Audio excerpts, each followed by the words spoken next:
नमस्कार, मैं डॉक्टर शिल्पा यादव, सहायक आचार्य वनस्पति शास्त्र, राजकीय डूंगर महाविद्यालय बीकानेर। आज हम ब्रायोफाइट के एक वंश मार्केंशिया के बारे में अध्ययन करेंगे।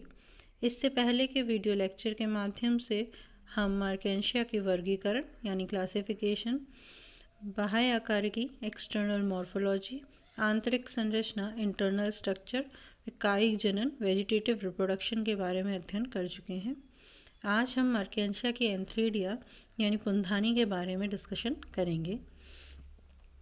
सबसे पहले एंथ्रीडियोफोर, वो गैमेटोफोर जो मेल रिप्रोडक्टिव ऑर्गन एंथ्रीडिया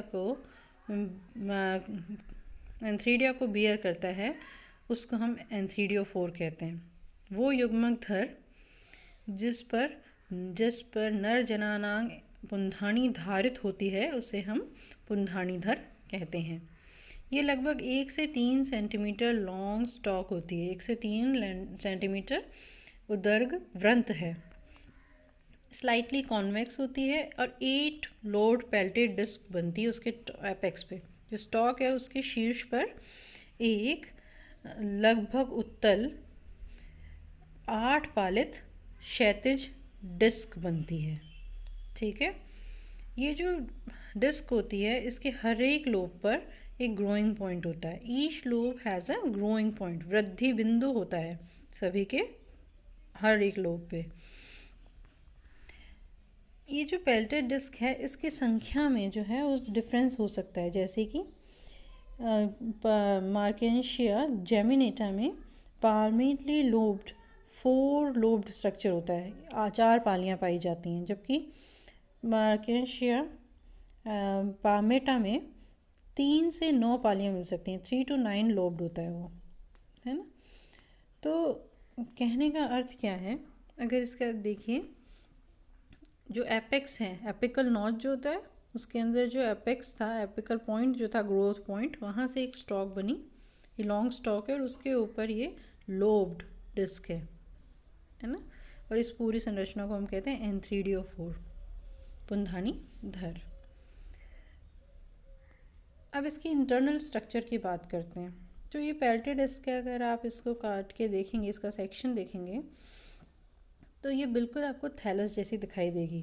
क्योंकि ये बात भी हमने पहले की थी, क्यों दिखेगी ये थैलस जैसी? क्योंकि जो ग्रोथ पॉइंट है एपिकल नॉच में, जो एपिकल सेल्स होती हैं, शीर्ष कोशिकाएं होती हैं अग्रखांच की, वो क्या करती हैं, थैलस को आगे ग्रो करती हैं, नई सेल्स बनाती हैं थैलस के लिए, है ना। अब वो थैलस को आगे जैसे ही वहाँ पर फीमेल या मेल रिप्रोडक्टिव ऑर्गन बनने लगता है, ये गैमेटोफोर बनने लगता है, वैसे ही अब थैलस की जो ग्रोथ होती है वो रुक जाती है। अब वहाँ पे क्या बन जाता है, एंथ्रीडियोफोर बन जाता है ना। ये जो एंथ्रीडियोफोर या पुंधानीधर बनता है, तो अब ये किसका एक्सटेंशन है ना, ये थैलस का ही एक्सटेंशन है। तो जो ये रिसेप्टिकल है या जो पेल्टेड डिस्क है, ये इसकी जो इंटरनल स्ट्रक्चर या आंतरिक संरचना है वो पूरी तरह किसकी जैसी होती है, सुकाए जैसी ही होती है। जो गैमेटोफाइट थैलस है ना, गैमेटोफिटिक थैलस, उसी के जैसी होगी। देखिए इस डायग्राम से आपको क्लियर हो जाएगा।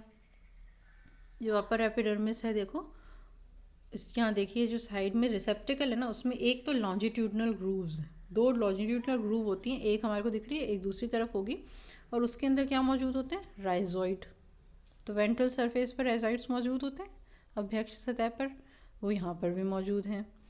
ठीक है, फिर उसके बाद बात करो, देखिए इधर रिसेप्टिकल की दूसरी ओर डॉर्सल सरफेस है, अपाक्ष सतह है, वहाँ पर हमें क्या क्या दिखाई दे रहा है। देखिए स्टॉक में हमारे को एयर चैम्बर्स, वायु कोष्ठक नज़र आ रहे हैं, एयर पोर, वायु छिद्र नज़र आ रहा है, और इसके अंदर हमारे को फिलामेंट भी नज़र आ रहे हैं, फोटोसिंथेटिक फिलामेंट भी नज़र आ रहे हैं, है ना, प्रकाश संश्लेषी तंतु भी नज़र आ रहे हैं। अब इसके बाद ऊपर की तरफ जो संरचना है वो है इसकी डिस्क, पेल्टेड डिस्क या पालित डिस्क जो हमारे को मौजूद होती है वो है। उसमें भी देखिए, उसमें भी आपको दिखाई दे रहा है, लेकिन वहाँ पर एक चेंज है। क्या चेंज है कि एक वायु कोष्ठक, एक एयर चैम्बर है और उसके बाद एक एंथ्रीडियल चैम्बर है। एक वायु कोष्ठक है और एक किसका, एंथ्रीडिया का चैम्बर है, पुंधानी का कोष्ठक है। ठीक है, तो अब आपको क्या देखने को मिल रहा है कि जो एयर चैम्बर है, वायु कोष्ठक है, वो ऑल्टरनेट है किससे, एक के बाद एक आ रहा है किससे, पुंधानी कोष्ठक से। और ये तो हम ब्रायोफाइट के जनरल कैरेक्टर्स और उसके बाद हिपैटिक ऑप्सीडा के जो जनरल कैरेक्टर्स है उसमें पढ़ चुके हैं कि हिपैटिक ऑप्सीडा के अंदर सारे के सारे जो मेंबर्स हैं वहाँ पर क्या होता है, एक एंथ्रीडियल चैम्बर में एक ही एंथ्रीडिया मौजूद होता है और ऊपर एक छिद्र होता है जिसको क्या कहते हैं, ऑस्टियोल कहते हैं।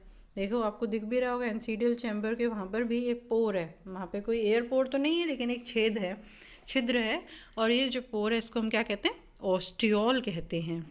ठीक है, उसके बाद हम देखें कि ये एंथ्रीडियल जो चैम्बर्स हैं वो कैसे लगे हुए हैं, एक्रोपीटल सक्सेशन में लगे हुए हैं। कैसे हैं ये, एक्रोपीटल सक्सेशन में। क्या मतलब, वो अग्राभिसारी क्रम का क्या अर्थ है, इस सेंटर में तो जो है वो पुंधानी कैसे हैं, मैच्योर हैं, परिपक्व हैं, और जो पेरिफेरी में है, जो साइड में लगे हुए हैं, वो कैसे हैं, एपेक्स की तरफ जो है वो कैसे हैं, यंगेस्ट है। कैसे हैं, यंगेस्ट हैं। ठीक है, तो यहाँ पर भी रिक्शिया की तरह तलाभिसारी क्रम में ही पुंधानी लगी हुई है। ठीक है, तो ये बातें आपको याद रखनी है। क्या क्या, पहला कि जो ये एंथ्रीडियोफोरा है इसकी जो संरचना है वो पूरी की पूरी तरह किसके जैसी है, वेजिटेटिव थैलस की तरह। ठीक है, एंथ्रीडिया की जो रिसेप्टिकल और पेल्टेड डिस्क है वो बिल्कुल किसके जैसी है, वेजिटेटिव थैलस जैसी। उसके अंदर उसी प्रकार से एक वेंट्रल सरफेस या अभ्यक्ष सतह पर क्या है, 2 लॉन्जिट्यूडिनल ग्रूव्स में राइजोइड्स मौजूद हैं, और दूसरी तरफ क्या मौजूद है, डोर्सल सरफेस की तरह एयर चैम्बर्स मौजूद हैं, है ना, वायु कोष्ठक मौजूद हैं। अब पेल्टेड डिस्क की आप बात करोगे, पालित डिस्क की बात करोगे, तो वहाँ पर वायु कोष्ठक और एंथ्रीडियल जो चैम्बर हैं वो एक दूसरे के साथ, पुंधानी कोष्ठक क्या है, एक दूसरे के साथ ऑल्टरनेट हैं, और पुंधानी जो है वो एक एंथ्रीडियल चैम्बर में सिर्फ एक ही पुंधानी है, एक ही एंथ्रीडिया है जिसके ऊपर एक छिद्र है जिसका नाम है ऑस्टियोल। और ये लगे हुए कैसे हैं, ये कैसे बन रहे हैं, इनका विकास कैसा है, अग्राभिसारी क्रम में, एक्रोपीटल सक्सेशन में, सेंटर में मैच्योर, पेरिफेरी या एपेक्स की तरफ यंग। अब आगे बात करते हैं एंथ्रीडियम की। तो ये एंथ्रीडियम एक ग्लोब्यूलर और पियर शेप्ड स्ट्रक्चर है ना, ग्लोब्यूलर दिख रहा है ना आपको। उसके बाद कैसा है, देखिए ब्रायोफाइट के सभी मेंबर्स में जो सेक्सुअल रिप्रोडक्टिव ऑर्गन होते हैं उन सब के बाहर एक सिंगल लेयर्ड जैकेट होती है। क्या होती है, सिंगल लेयर्ड स्टेराइल जैकेट। तो यहाँ पर भी बाहर आपको दिख रहा है एक सिंगल लेयर जैकेट, और उसके बीच में जितनी भी सेल हैं वो सब क्या हैं, एंड्रोसाइट मदर सेल्स। कौन सी कोशिकाएं हैं ये, एंड्रोसाइट मदर सेल्स, पुमणु मातृ कोशिकाएं, जो क्या बनाएंगी, पुमणु बनाएंगी। और उसके अलावा एक स्टॉक है, रिक्शिया में 2 सेल स्टॉक थी, यहाँ पर मल्टी सेल्यूलर है, बाई सेल थी वहाँ पर, यहाँ पर कैसी है, बहुकोशिकीय स्टॉक है। तो आपने क्या बताना है, एंथ्रीडियल चैम्बर के अंदर एक बहुकोष्ठीय वृंत के साथ एक स्तरीय बंध्य जैकेट में घिरे हुए क्या मौजूद हैं, पुमणु मातृ कोशिकाएं मौजूद हैं। ठीक है, तो ये किसका स्ट्रक्चर है, एंथ्रीडियम या पुंधानी का। अब हम बात करते हैं पुंधानी के विकास की। देखिए इस सबसे पहले अपाक्ष सतह की एक पृष्ठीय कोशिका, डोर्सल सरफेस का एक सुपरफिशियल जो सेल है वो किसकी तरह एक्ट करता है, एंथ्रीडियल इनिशियल, पुंधानी प्रारंभिक की तरह। इसमें जो पहला डिवीजन होता है वो होता है ट्रांसवर्स, अनुप्रस्थ विभाजन होगा। अनुप्रस्थ विभाजन से एक ऊपर की कोशिका बनती है आउटर सेल, और एक नीचे की कोशिका बनती है बेसल सेल। जो आउटर सेल बनती है बाह्य कोशिका, उसके बारे में तो हम बाद में बात करेंगे। पहले हम बात करते हैं बेसल सेल या आधारीय कोशिका की। ये आधारीय कोशिका डिवाइड होएगी और डिवाइड होकर क्या बनाएगी, वृंत का अंतः स्थापित भाग, एम्बेडेड पार्ट ऑफ स्टॉक बनाएगी। अब आ जाए आउटर सेल पे, क्योंकि इस बाकी जो पूरा का पूरा एंथ्रीडिया है वो किससे बनेगा, इस बाह्य कोशिका या आउटर सेल से बनेगा। सबसे पहले इस बाह्य कोशिका में 2 उत्तरोत्तर अनुप्रस्थ विभाजन होते हैं, 2 सक्सेसिव ट्रांसवर्स डिवीजन। तो इससे क्या बनेगा, 4 सेल्स बन जाएंगी। तो ये जो 4 सेल्ड फिलामेंट बन जाएगा यहाँ पर, 4 कोशिकीय तंतु। 4 कोशिकीय जो तंतु बना, इसकी ऊपर वाली उसमें 2 तो सेल्स जो होंगी वो किसकी तरह एक्ट करेंगी, 2 कोशिकाएं बनाएंगी। प्राथमिक पुंधानी कोशिका, प्राइमरी एंथ्रीडियल सेल, तो ऊपर वाली से तो क्या बन गया, एंथ्रीडियल सेल। और जो 2 लोअर सेल्स हैं वो बनाएंगी प्राइमरी स्टॉक सेल्स। क्या बनाएंगी, प्राइमरी स्टॉक सेल्स। 2 प्राथमिक व्रंत कोशिकाएं बनाएंगी। 2 प्राथमिक जो व्रंत कोशिका है उससे क्या बनेगा, पहले 2 कोशिकीय मोटा व्रंत बनेगा। और इसके आगे एक स्टेप मैं लिखना भूल गई हूँ, आपको लिख लेना है, प्लीज़ करेक्शन कर लीजिए। इसके आगे एक एरो और लगा के आप लिखेंगे मल्टी सेल्यूलर स्टॉक, बहु कोशिकीय व्रंत। ठीक है, अब बात करते हैं यहाँ पर, इसका विकास भी अब हो गया, स्टॉक बन गई।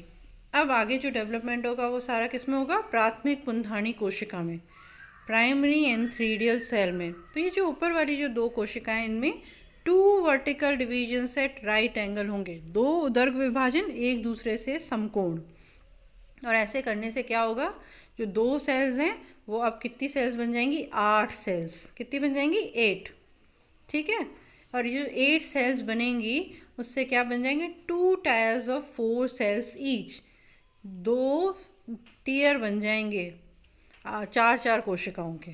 ठीक है, ये जो 2 टीयर बने, इनमें अब कैसा विभाजन होगा, परिणतिक, पेरिक्लाइनल डिवीजन। हमने बात की थी, जब पेरिक्लाइनल डिवीजन या परिणतिक विभाजन होता है तब एक स्तर में वृद्धि होती है, लेयर इंक्रीज होती है। ठीक है, तो जब ये जो था इसकी लेयर इंक्रीज होके एक आउटर टेयर बन जाएगा और एक इनर टेयर बन जाएगा, एक बाह्य टायर बनेगा और एक अंदर टेयर बनेगा। तो बाह्य में क्या हुआ, अब बाह्य में जो 8 सेल्स थी वो एक्ट करेंगी प्राइमरी जैकेट सेल्स की तरह, प्राथमिक जैकेट कोशिकाओं की तरह।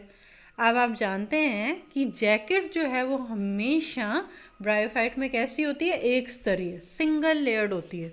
तो इसमें अब क्या होगा, लेयर तो बन चुकी, तो सिर्फ एंटीक्लाइनल डिवीजन होंगे, अपनतिक विभाजन। और अपनतिक विभाजन से क्या होगा, कोशिका की संख्या में वृद्धि होगी, संख्या में वृद्धि होके 1 सेल्ड थिक जैकेट बन जाएगा, एक स्तरीय मोटा जैकेट तैयार है।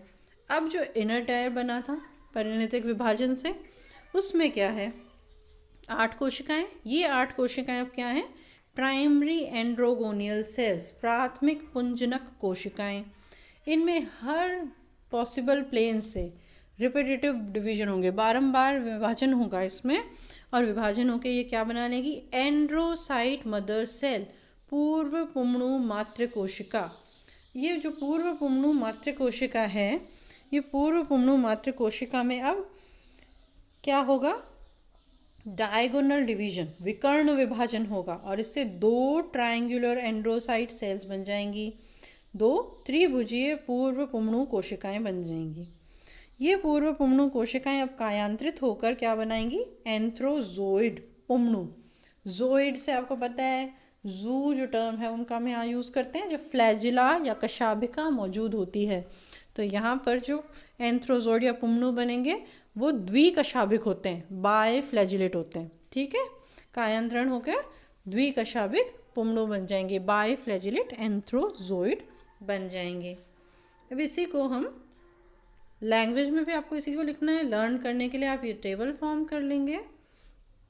अब ये डायग्राम देखें, इस डायग्राम से देखिए, ये जो डायग्राम है उसमें एक सुपरफिशियल पृष्ठीय कोशिका एंथ्रीडियल इनिशियल की तरह एक्ट कर रही है, पुंधानी प्रारंभिक की तरह एक्ट कर रही है। इसके अंदर पहला अनुप्रस्थ विभाजन होगा, ट्रांसवर्स डिवीजन होगा, एक आउटर सेल बन गई, एक बेसल बन गई, एक बाह्य कोशिका और एक आधारीय कोशिका बनी। आधारीय कोशिका अब आगे कुछ नहीं कर रही, लेकिन जो ऊपर वाली सेल्स हैं उसमें 4 सेल फिलामेंट बनेगा और 4 सेल फिलामेंट बन के ऊपर वाली 2 कोशिकाएं क्या बन गई, प्राइमरी एंथ्रीडियल सेल, प्रारंभिक पुंधानी कोशिका, और नीचे वाली बन गई प्राइमरी स्टॉक सेल, प्रारंभिक व्रंत कोशिका।